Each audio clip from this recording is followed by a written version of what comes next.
Stop.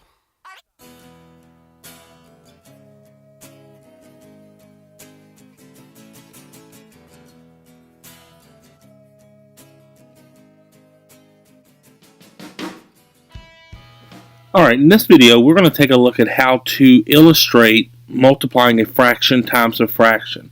And I want to stress once again to be mindful that we don't use our illustrations to necessarily solve, but as a means of showing our understanding of the concept. So we'll start with a fraction times a fraction, and we'll look at what would 2/3 times 1/4 and how to illustrate that. Now the first step that I would do is I'm going to go ahead and actually solve it just to kind of know what exactly am I going to end up with. This is a step that may not be necessary, but once again, if you're looking at the illustration from a standpoint of just showing your understanding and not necessarily as a method or a means to solve, I think this is really an appropriate step to go. And so that I'm just going to, I know with multiplication, I simply multiply my numerators and then multiply my denominators. So 2 times 1 would equal 2, and then 3 times 4 would equal 12. I can recognize quickly that those are both even numbers, so from a simplification standpoint, I know that both can be divided by 2, and I know that 2 divided by 2 is going to land me with 1, and then 12 divided by 2 is going to land me with the 6. So 2/3 of 1/4, because that multiplication sign here, it can always mean that word of, and I think that's important as we kind of move into our study of multiplying fractions, mixed numbers, and whole numbers, or fractions, mixed numbers, and whole numbers. I said it right. And so 2/3 of 1/4, and particularly when it comes to illustrating it, that word will really make more sense. So the first step when it comes to illustrating is I'm going to solve it. That's going to be my step number 1. Then my second step is I need to now draw a box. Now with our illustration of a whole number times a fraction, we had a lot of different boxes, so to speak. We had a number, depends on how many whole numbers we had. With this particular illustration, we're only going to have one box, but using our grid paper, we're going to allow the denominators become the most important factors in this, because they set the dimensions of the box. So I'm going to let, and you have flexibility on how you do this, really based on the commutative property. It could be a box that's 3 by 4, or it could be 4 by 3. So what I first want to do is I'm going to draw a box that is the length and width of my denominators. So I'm going to start down here, and I'm going to go 3 down over 4, and then make my box, and then voila, it straightens out for me. So there's my box, and then what I want to do is I want to match the fraction that is the side length as the denominator, meaning that this side, my left side is 2/3. I'm going to put my 2/3 over here, and then on the bottom, I'm going to put my 3/4 because there are where my 4. So looking at it from a standpoint of rows and columns, on my left side where 2/3 is, I've got 3 rows. And then on my, and if you'll notice, I have made a mistake there. It's not 3/4, it's 1/4. My apologies. And then on my bottom where my 1/4 is located, I have 4 columns. Now, when we start thinking about fractions, we want to now think and kind of isolate the fraction, and let's think about that as what is 2/3 of 1/4, because when I see this here, this really could be written that way. What is 2/3 of 1/4? And if I seen that, I would come up with that algorithm. So because of that, I'm going to start with the second fraction. And in my second fraction, I'm going to come and I'm going to just say, well, and I need to set myself up here.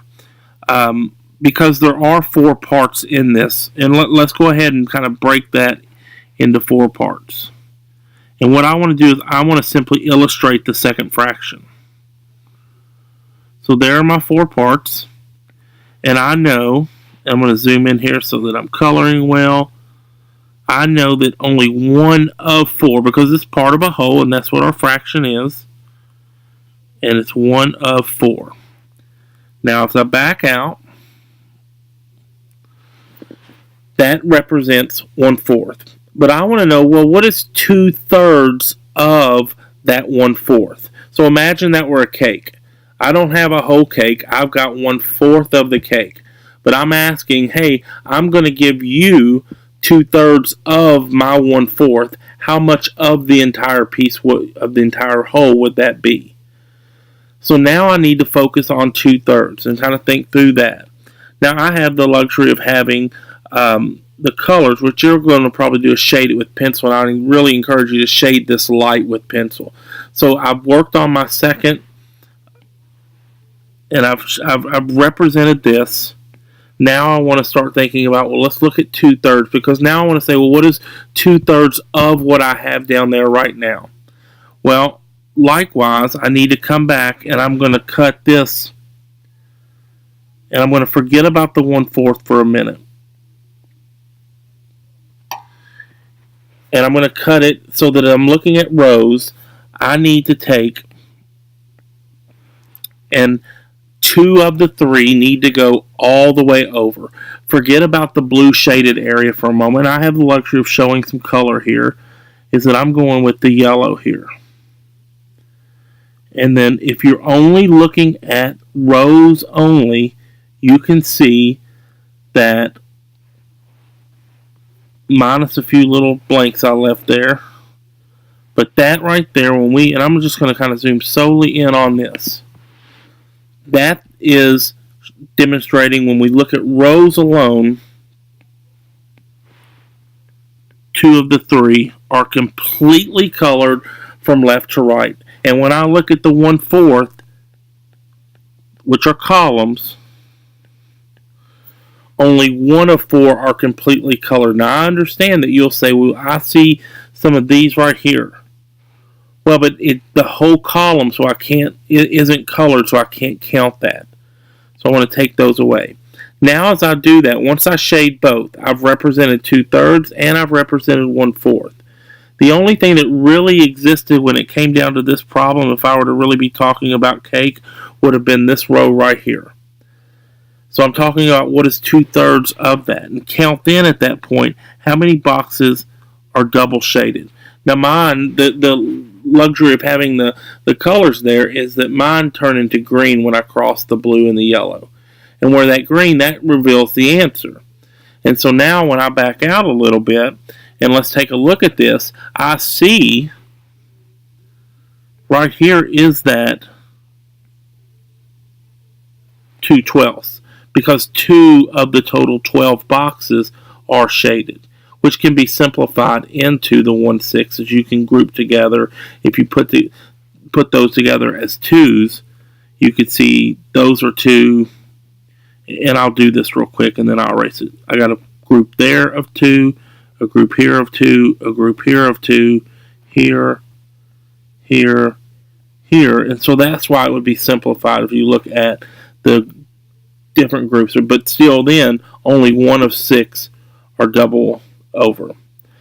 But what I would do to just make sure that my reader understands completely as I'm labeling, I'm going to draw an arrow right here, and I'm going to say, hey, that there is 2/6, and you might even want to say which is reduced to 1/6. And so I'm even going to, let me take this away. I'm going to take rows and columns away, and I'm going to take this arrow here away. And let me show you honestly what would be the perfect. This here, and I'm going to put a red box around it. If you want to know from me what would be ideal in terms of illustrating your understanding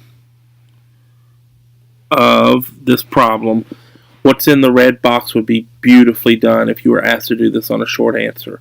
You've shown that you've solved the problem. You've shown properly how you simplified it.